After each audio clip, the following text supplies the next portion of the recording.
Man, something to be said about experience. You can know everything until you try it. I'm Robbie Shaw. I am the co-founder, CEO of Everybody Studios. This is Charlotte Cameron, who is my business partner, friend, and right-hand woman on everything I do. None of this would exist, including my role and everything I do without Charlotte. Very grateful to Charlotte. She is also the COO of Everybody Studios. All right, podcasting. Let's do a quick little history for anybody that's interested, because I just did the research myself.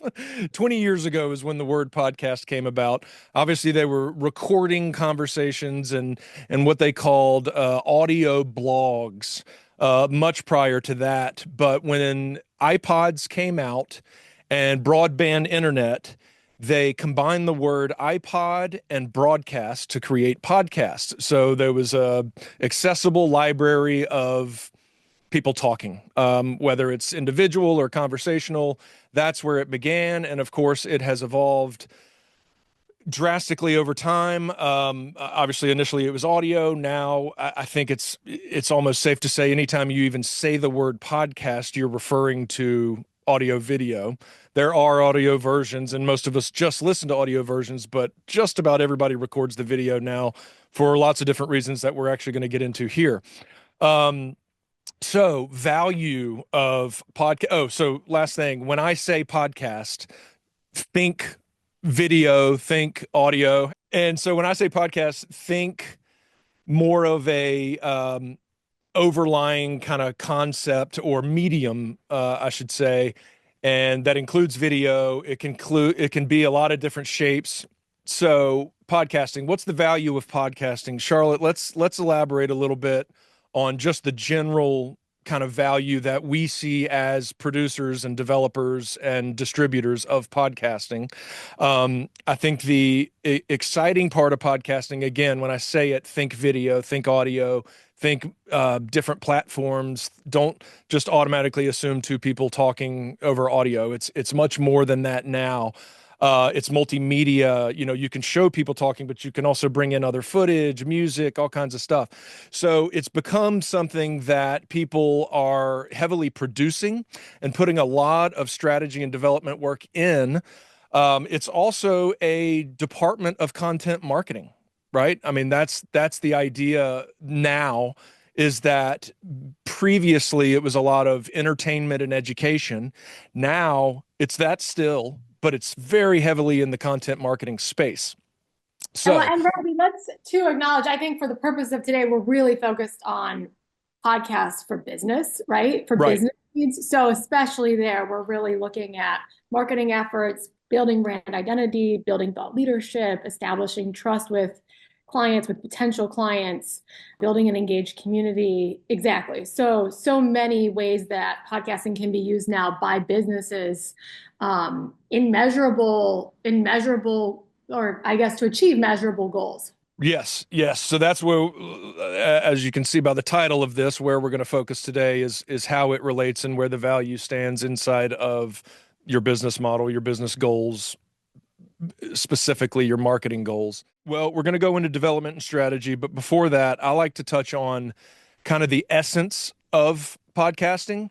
And I often say this to potential clients and people that I'm talking to, is that the essence of podcasting is what we're drawn to. It is the humanized aspect. It is the storytelling piece. It is the trust building, the authenticity, the genuineness, the unscripted, the stuff that we are drawn to as humans. That is where the value of the new version of podcasting lies. And that's why businesses and organizations are utilizing it so heavily in the marketing space, is that they're just pulling so much attention and engagement in. And not only, the ultimate goal, selling a product or service, or generating revenue. It's very much a networking tool. It's thought leadership, it's brand exposure, it's all these things that are wrapped up into this affordable and efficient medium that we've got access to now. All right, so there's my pitch. Um, Also, I think just to add to what you're saying, it's a really interesting one-to-many medium, right? Like I can't tell you how many people we meet with, or even in my personal life when I talk about work, and they say, "Oh, I love Robbie." I'm like, "Oh, how do you know Robbie?" And they're like, "Oh, from the podcast." Right. They've Do never not met, know me. and they really feel a genuine, authentic connection. It's a really interesting way, whether it's a brand spokesperson, whether it's highlighting employees at your company, whether it's a storyteller that you're just going to collaborate with in, and the goal is really to put the values of your company out there as the main character. It's a really interesting way to humanize the people behind a brand, the values behind a brand, and establish an authentic connection in a one-to-many way, which is it's really cool. I think that is something we get really excited about when we meet with new clients and start looking at strategy. Is what does that do, and how can that move the needle for your brand? So, perfect segue into development versus strategy. We're going to go through kind of I don't know, a timeline, or not a timeline, but a process line of how we work to develop, strategize, produce, and distribute podcasts. So, a little bit of education around development versus strategy. Um, Charlotte, Let's get let's nerdy, right? Like, so I think, I mean, just to be a little bit nerdy, one of the main differences we're talking about here, I think we really look at development as a pre-production process.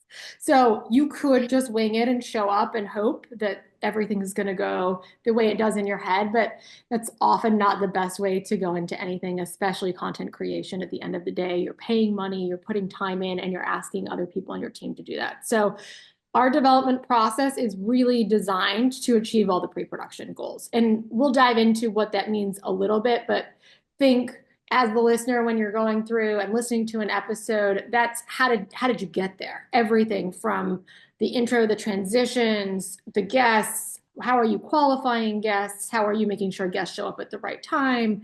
Um, so I think a little bit later in the conversation, we'll run through sort of like 4 established documents you should have at the end of your development period. But development, when we talk about that, and when you think about that, if you're thinking about putting a podcast together, hyper focus on pre-production planning. So when you get into produce and record, you have a plan and everything actually works. yeah.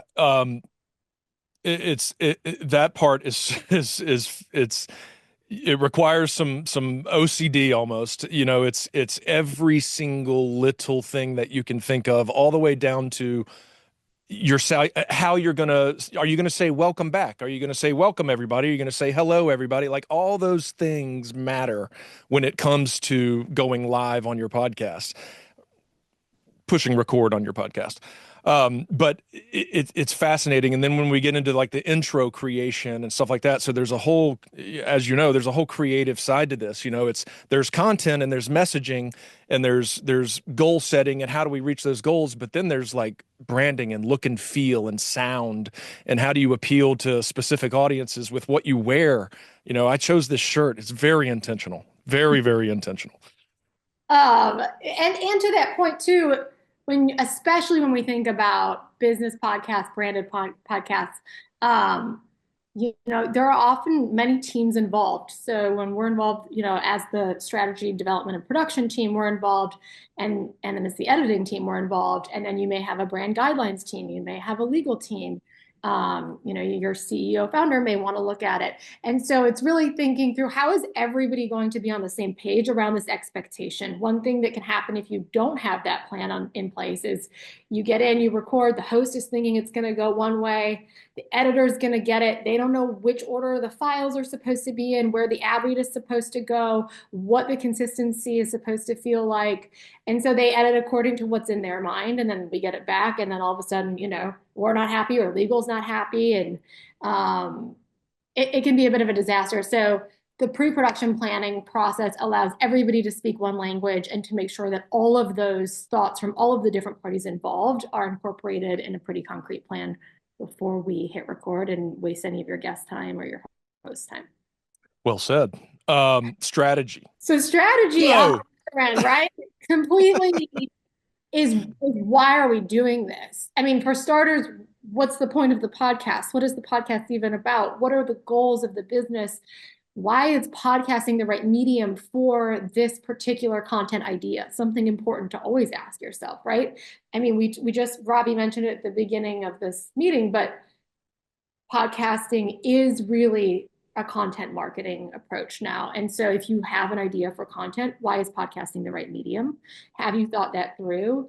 There's so many things, and I think we might dive into this a little bit later to think about that are really great reasons to use podcasting. But you have to be thinking about how they align with the goals of the company. Everybody should be clear on what the outcomes are supposed to be. Again, ask yourself, otherwise, how do you know if the podcast is succeeding? Right. Um, so Right. Yeah. that's strategy. Sorry to interrupt, but I love the development versus strategy is essentially like creating the content, doing everything into the production and what you're putting out, and then the strategy is how to put it out effectively. And essentially that's the marketing of your marketing tool, and I was sitting with a client or yeah, a client yesterday, and we were going through some of our business model. And he was like, man, I got a client like a week ago through doing my podcast with y'all. And the interesting thing is the guy had never watched my podcast. He just knew I had one and reached out because of it. I was like, oh, well, that's interesting. So it's not always about the content, even though you've got to have good content. It's also about how you market the content. And that's a whole nother piece of the strategy, Yeah. part. So I think that I know off the bat we could talk about and highlight the three areas of strategy. And it's an interesting process. I mean, the further in depth you as a business are willing to go, obviously it's a more exhaustive process, it's a more expensive process, but the more prepared your team is going to be to actually utilize that content, I think, right? So we have content strategy. What's happening on the podcast? What's the point? Why are we talking about it the way that we are?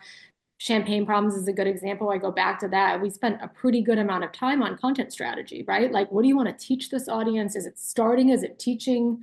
And then it's progressing into opening a conversation and building community. And how are the topics and the guests going to align with those goals? So, content strategy, audience strategy, right? Like, we're going to put this out to the world, but I don't know that it's enough to just go on a wish and a prayer that it's going to reach the right audience and resonate with people. So, who is the desired audience? What are we providing to them that they're not getting elsewhere, or how are we providing it better? What is it that we would like back from them? What are our calls to action? When we're really doing a strategy process with a client now, we're looking at the funnel, like how are we moving the audience members through a funnel to get them to the desired goal? Is the desired goal to get them to purchase something from the company, to trust the company, to give an email and participate in a community? It could be something completely different. So audience strategy and then release strategy. Like, how are we putting this out in a way that's actually going to reach that audience? And I think marketing of the podcast would fall under that, right? Like, we're not just going to put one episode out and hope that it finds the audience. We're going to make a really intentional effort to cut clips that have purpose, that drive towards our end goals, and that are on the platforms that we know those audiences are on and engaging. Right, right. That part is pretty important to remember. I think specifically in the B2B space, and not always, but a lot of the content is a little more professional. You're reaching a little bit more of a different audience. Therefore, LinkedIn and often Facebook are those kind of social platforms. We've got a group of dentists that work with us, and they're not on TikTok. The 55-year-old dentist is not thumbing through TikTok. No, So we found that out in a strategy session, right? It that's was right. interesting and looking at other podcasts that are in the same space, potential competitors, and realizing maybe, SEO, Google is actually the number one way some of their competitors are finding audience members, and really starting to think, okay, so that needs to be a part of the plan. We could put this out to death on TikTok, but that doesn't necessarily mean we're going to get as many results as if we just really focus in on Facebook, where maybe that audience is getting information and education, and Google, where they're going to look for that information and education. So it's a really important piece of the puzzle, and much better done before too much time is wasted putting out in the wrong places. Yep. And then just to add to kind of how we go through that process and produce, a tangible product on the back end of that. Um, so what are we receiving on the back end of this process, I guess is the kind of question that we have down to answer. Charlotte, so when we go through all the stuff that you just talked about, we bundle it up in a nice, comprehensive, condensed package, but run of show as well. Scheduling, Yeah. you can say it better than me, but When we go through the development process, I think we land with four documents that are really, really important. That would be production schedule, editing schedule, release schedule, and run of show. And run of show, we referenced earlier, but I think just to be clear, it's a document that lays out exactly what's going to happen from the time that the host walks into the studio until the very end of that session. It's it's a document that should be available to everyone on the team, editor included. It also means that you, as a host or as a producing team, should be able to pick up and drop your client into another location. For example, we have plenty of clients that get a great guest opportunity in another city and they want to record there. So in addition to having one of our producers on the line or in person at that recording, we also want to make sure the technical producers in the studio, let's say out in New York, understand the flow of what's going to happen so that it's consistent, just like it would be if we were in the Charlotte studio. So the run of show document is going to outline everything. It should be widely available to everybody on the team that's touching it. And it can evolve over time if something doesn't work right or if something could be done better, but it should always be reflected. So that's a sort of living document. So production schedule, editing schedule, release schedule, and run of show would be the four documents that I would highly encourage or say you could expect to get out of a out of a development process. let's see what makes sense to go into next. Do you want to do engagement techniques? So when you're creating content, when you're creating a podcast episode, or again, keep in mind it could be a lot of different looks and feels. There's a lot of measures. There's a lot of data that we can pull from your live episodes, and some of it is quantitative, some of it is just simple numbers, how much listenership, demographics, where, how long they're staying on, all that stuff. But then there's qualitative, and that's a little bit more measure of engagement, and it has to do specifically in the B2B space where your audience is very targeted. So we've got a company that's well, I don't want to go too confidential, but they sell a construction product, and their podcast is really not for everyone. It's very much for that sector of the industry, and it's so the audience is extremely targeted, and so they don't. It's not about how many listens and how many people are it's reaching in popularity. It's about qualitative measures. It's about who's engaging, who's responding, all of that. So there are a lot of things you can do to up engagement, and even if your measures are quantitative, engagement is good. Obviously, that's what you want. But we talk about kind of the how do you want to be perceived, right? Like, how do you want the audience to look at you, and what do you want them to see you as? A storyteller, funny, serious, smart, silly, energetic, calm, Trustworthy. yeah, salesy, leader, all these different kind of personas that you can portray, um, are all coming into the plan of how to get your audience to engage. And so then there's also kind of what is it, call to CTA. I learned that abbreviation, call to action. Ways to get your audience to respond in different ways. Obviously, you can send them to different platforms if you've got Facebook groups, a website to gather email. Those kind of engagement measures are gonna really increase your quantitative and qualitative data. And I'm going to sound like a broken record this entire hour, and I know that, but I sort of promote that it really comes back to your strategy, right? Like a call to action that just engages your audience on Instagram by calling them over to do something, probably not a great move and not a productive use of their time or your time if the goal of the podcast has nothing to do with engagement on those platforms. So always Right. coming back to the strategy, what are the business goals? What are we driving towards with the podcast? And then how can we enact steps for the audience to take by engaging with the content, with the host, with the brand, but always bringing it back to strategy. And if the idea is for entertainment solely, which is a great, could be a great measurable ROI, then what are we doing to get them to engage in the content that tells us they are entertained by it? So, what Hmm. are the goals? And then how are these engagements a measure of success based on those goals? Yes.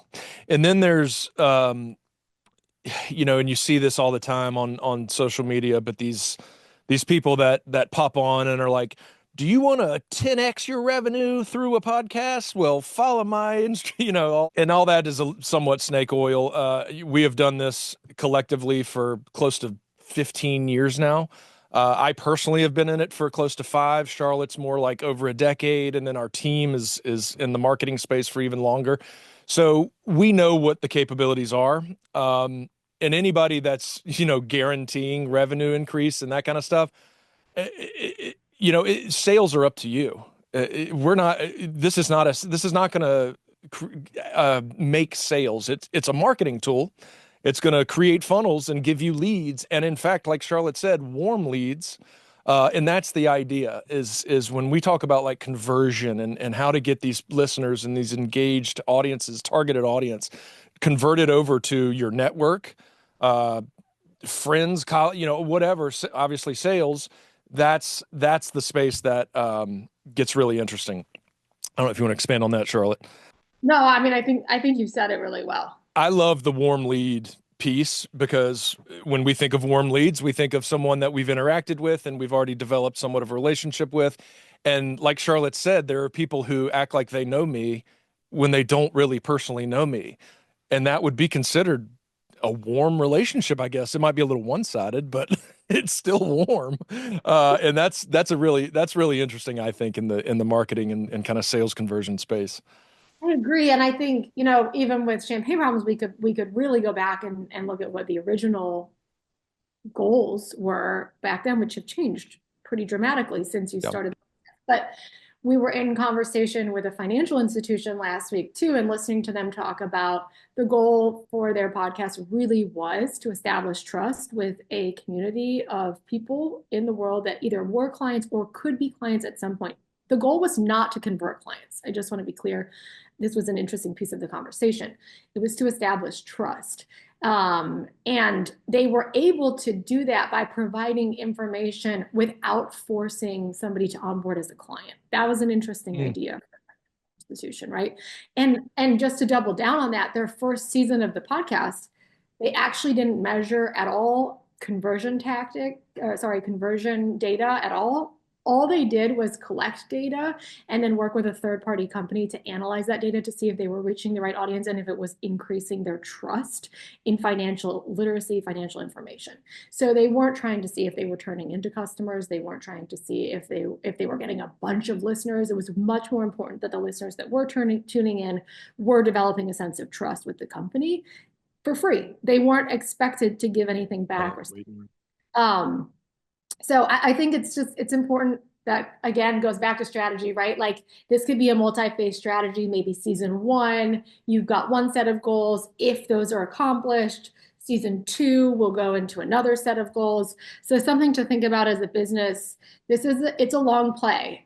This is not an overnight conversion, but it is really a meaningful way to connect with a potential audience. Yeah, and another part is your strategy on guests. Um, this is a question I get all the time just because of champagne problems and I'm 112 episodes in now and I'm pulling some pretty big name guests and people are like, how did you do that? And it's an interesting process and strategy really, and I'm not sure I could say that I knew what I was doing early on. I was just taking one big guest and using that name to get another big guest, and then taking those two and getting another one, but also understanding, how one person was going to think of that guest and how they aligned in their, respective industries or professions. So there's a lot of strategy there, but even more interesting is it's a sales funnel. It's if I mean, take our studio podcast, for example. I mean, the idea, and not to, well, I'm not sharing any secrets here, but the idea is to pull people into the studio so they can see it and be a part of a podcast and see how we work and get excited about the set and the just the medium in general. And then of course we put it out into the public and create clips and they get excited, and all of a sudden they might want to do a podcast, or they might go tell somebody. If you're looking to do a podcast, you got to go talk to them. So who you have on is also a very effective strategy as well. And we have clients too that have seen success with that, right? Like not just Oh yeah. having their current roster of clients for their brand on, but having some of their reach, their big reach client, potential clients, people they would love to have in their roster on to talk about their industry. And it ends up building a sense of relationship that leads to a sales opportunity. So I always love when we get feedback from clients in real time like that, about different ways they've leveraged the podcast, including having people on as guests to create warm leads. I have a bullet pointed list to go through, and while we didn't do it in order, we did cover a lot of it. Obviously, there's ways to go much deeper and in the weeds on every single part of this process, which we obviously don't want to do here. We wanted to give everybody a real outline and I don't know, some energy and excitement around all of this process. I mean, we are, hands on, seeing the benefit that is taking place through our clients, and it's fascinating. We're very excited about what we do. We're very excited about the industry. Having started this business, Charlotte and I mean, obviously we didn't just willy-nilly come in here. We did a lot of research and have really analyzed the projections in the marketing industry as well as content space and of course the podcast space, but also the AI space and the social media space, and all of it plays together. And it really, without sounding, however this sounds, we are positioned very well for where this industry is headed. It's an exciting space for us, and I think for anybody that is, it used to be considered forward thinking. I think a lot of people are finally understanding the efficiency and affordability of this medium. So that being said, I guess there's one more thing we could touch on that people might be interested in is the distribution packages and kind of process that we offer, and just in general what takes place when you put a podcast out into the ether. There are audio and video versions, as you know. There are platforms that do both. I think YouTube is either now or going to offer just an audio version, which is interesting. Spotify has now incorporated video, and I think eventually everybody's going to have both. But right now they are separate for the most part. So when we distribute, we use a network called oh man, I always say Libsyn or Lisbon. I always say Lisbon, Portugal, but it's Libsyn, Libsyn, and it is it's essentially an audio network where you subscribe. It's like a monthly fee of like $8 or $7 or something, and you basically box check Apple Podcasts, Spotify, iHeart, Last FM, and there's others, but those are the main ones. And you release your episodes on the platforms through that one mechanism. And then on video, that's generally just YouTube. I mean, there are ways to do on Vimeo and a couple other platforms, but YouTube is the main one because they are keeping up with the demand and really upping their tech game and user friendliness, I guess would be the way to put it. And then you release the same way there. So that's how that process works. Is there anything I missed there, Charlotte? I mean, let's just dial it back to basics for anybody who's thinking about doing this, but that's not overly familiar yet. So, in addition to uploading Our recommendation always would be to do the full video episode. If you're going to record video at all for social promotion, for anything, you might as well take the full video episode and put it up. And putting the audio episode up through Libsyn or whatever, if there's another backend platform you want to use to get onto those targeted third-party platforms, which are great. They can be discovery platforms, just throwing that into the mix too, right? So they give you an opportunity to gain new audience followers, which is a benefit, but it also means you're relying on a third party like a Spotify. So you can also put it on your own website. But when you're uploading those episodes, what you are going to want to have is the final video file, the final audio file, show notes, which if you've listened to a podcast at all, you're probably familiar with, although we don't always utilize them for the ones that we listen to. So in case you're not familiar, the show notes are going to be there. They're going to lay out what's in that episode. They can be really detailed. You can put timestamps. You can put clickable timestamps. So order them by topic. And that way, if somebody wants to come in and just listen to one piece of that episode, for example, I listened to a podcast about the media industry, specifically about television, and they may cover like 3 different shows throughout. Sometimes I don't want to listen to one part of the episode because it's a show I'm not familiar with, I'm not following. And so I can just skip to the parts of the conversation where they're talking about what's relevant to me as a listener. So that would be in your show notes. It's a great place for you to put resources for the audience and to promote guests. Maybe your guest is coming on because they're promoting a book. It's a good way to link through to their book on Amazon or wherever it may be to promote their new business. So you're going to want to put the show notes at the same time. And then you're always going to make sure you have a intentional and strategic title and description. That's like your high level, what is this episode about? And obviously the title. So that's sort of your suite you're going to want to get together every time that you release. So that's really back to basics, but just in case that's new information for anybody, when we talk about distribution, those are sort of all of the elements we're going to need. Yeah, and interestingly, in that space, like the platforms that we use, I mean, they ask for keywords, so they're already trying to help you with SEO.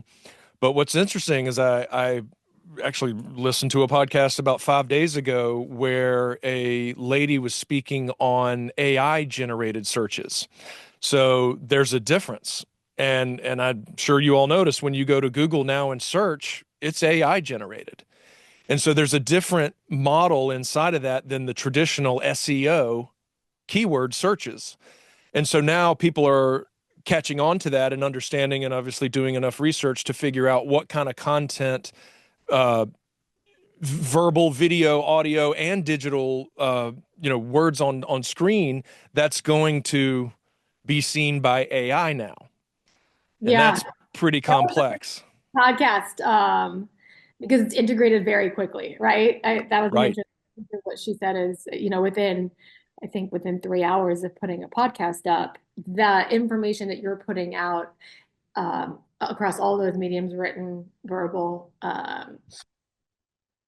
audio. Video. Yeah. It's reading all of it. It's reading it and it's incorporating it into its understanding of your brand and who you as a leader are within 3 hours. Right. So it's an interesting thing to think about, right? Yeah. Well, You and got they say AI is getting so good that it when it's looking through the video and audio content, experience and expertise.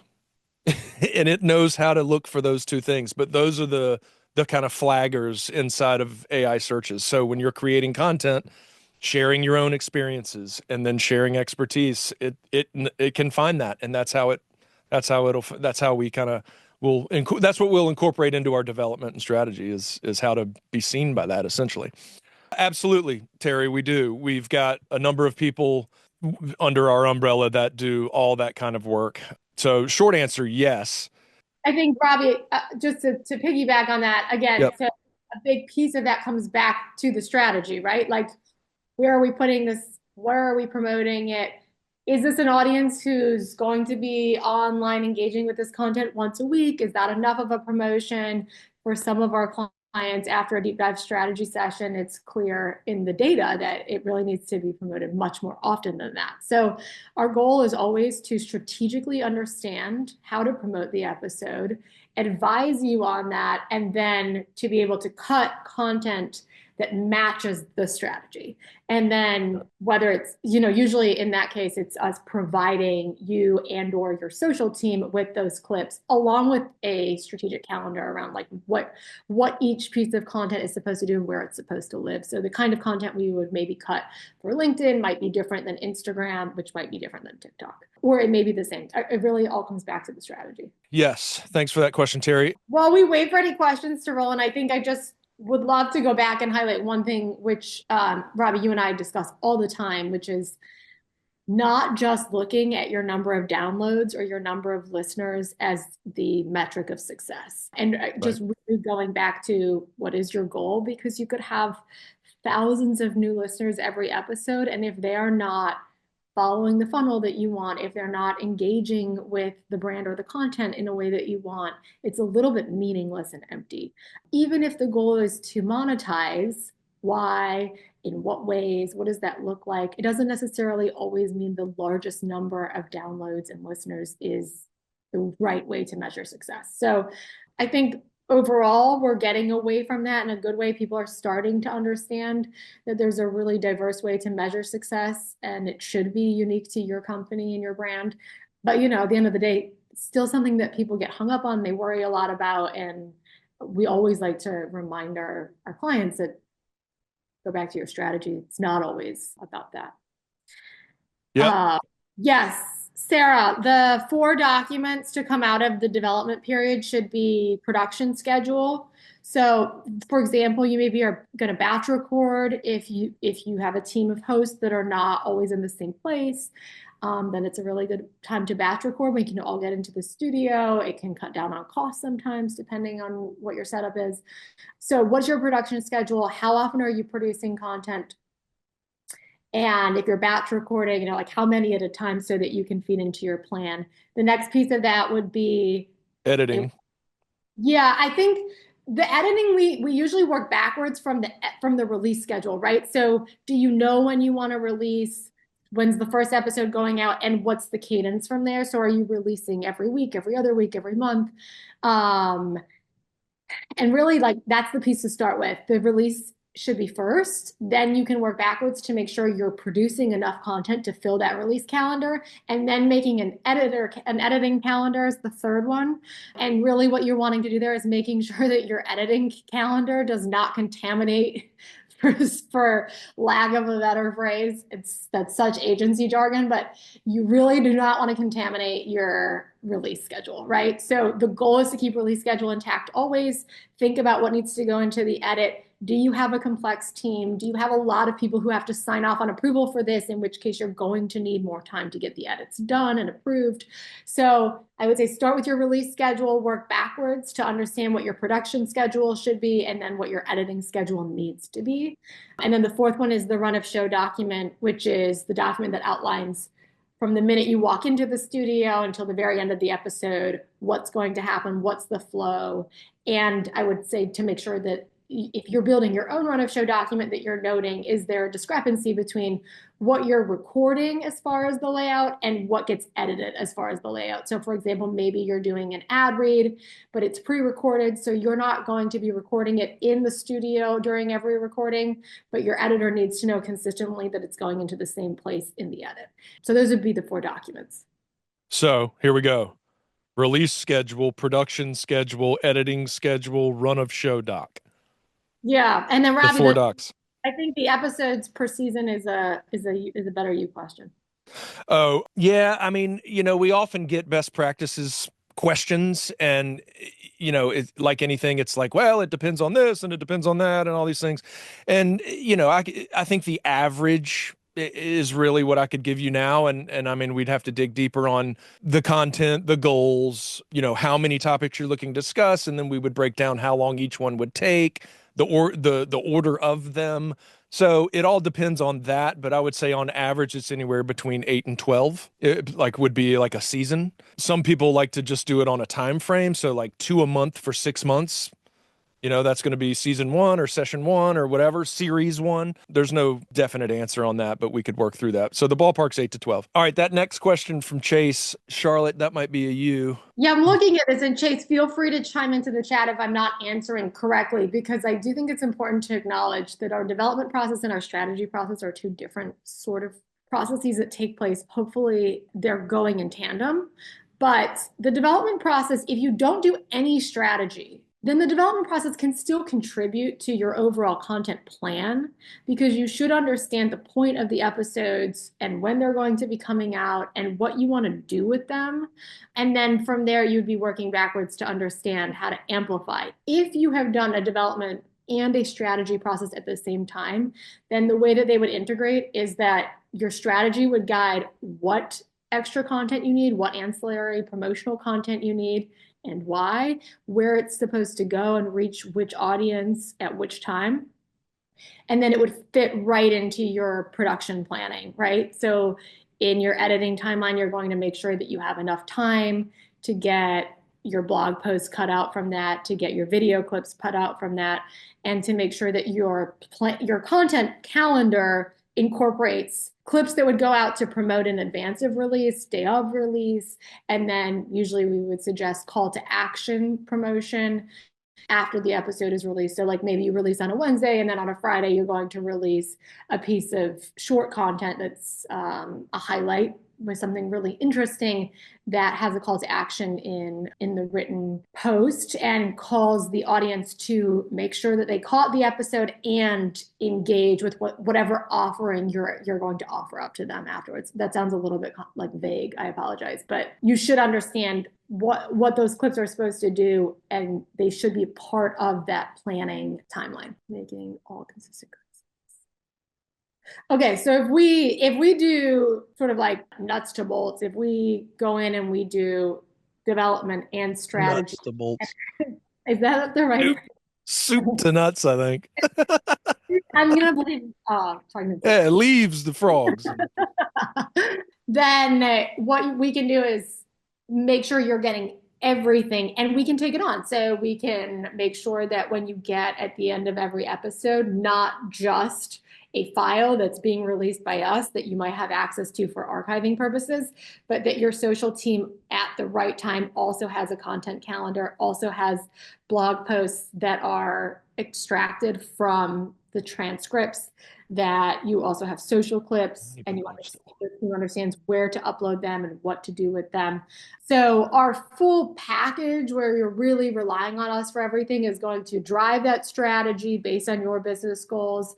It's going to be integrated into the timeline of what content is being created when, and it's going to give you a clear set of deliverables associated with every episode, so that you and your team can really just focus on what you do. And the only thing I would say that then traditionally falls onto our clients is to actually go ahead and upload those pieces of social and promotional content on their end, right? Like sending out the blog posts from their own email, sending out the social clips from their own Instagram account, things like that. But we can get everything ready and make sure you have it on a timeline, so you have a clear plan of when to use it, how to use it, and have it in your hands by the time you need it. There you go. Nuts to bolts. Socks to shoes. Oh, that's a great question. That's in my wheelhouse. Now, what would I recommend?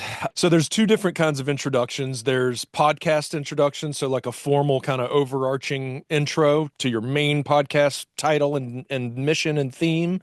And then there's episodal introductions. And obviously the formal introduction is going to go on every episode, pre-recorded. We'll bake that in if that's how you want to do it. Some people don't. I think it's always fun to have some level of a jingle or just a brief description log line of what I'm about to listen to. And it helps with branding and all that, obviously. So that's that. And then the episode introduction, it's not that I recommend one way or the other. I just kind of present the options, and then you figure out what sounds best for you. And I'll say this, well, I don't remember what I did. I think I switched it up a little bit. A lot of people don't like to introduce a guest in front of the guest. Some do. I personally don't, because I have to sit there and either I read it, which I don't like doing, like their accolades and things about them, or I have to remember it and say it in front of them, and I better get it right. and it's a lot of pressure. So, Tasha, I like pre-recorded. You can kind of get fancy with it. You can get it right. You can condense it. You can make it quick. You can transition from the formal intro to that into the conversation. I like that. But if you're good at introducing someone while you're next to them or to their face on a screen, then that's a little more kind of authentic and real. It's kind of up to you. All are options. I know you asked for recommendations, but that's kind of how I see it. And that's kind of a combined approach, right, Robbie? Where you could have a pre-recorded show intro that introduces the show and you as the host, but Right. then you do a live intro of each episode. Sure, sure. You can do both. Like for instance, our dentists actually do a pre-recorded both.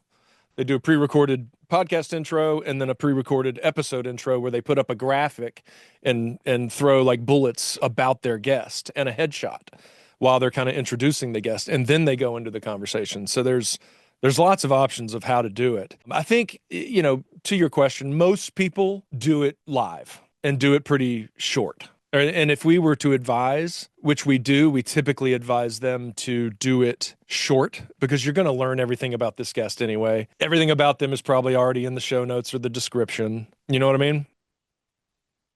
Good, good. I felt like I was talking in circles. I'm glad that was helpful. All right, all right. Well, we'll wait another minute or two and see if anybody's got any ideas, thoughts, questions, compliments, criticisms. We love criticism.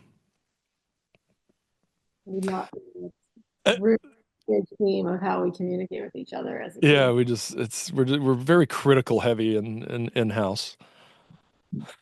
Well, this has been fun. This is what we do all the time is sit around and talk about podcasting and development and strategy and all of it. So this is right in our passion space as well as our expertise, and we love helping people tell their stories and try to reach their goals. And more importantly, we love just the way that this industry evolves. It's forever exciting. I think when I first got into it, it was audio heavy. I only did audio and then realized, after 50 episodes, I wanted to do video. I wanted to put more out there, and then becomes, more complex production and heavier touch on production, which to me is exciting.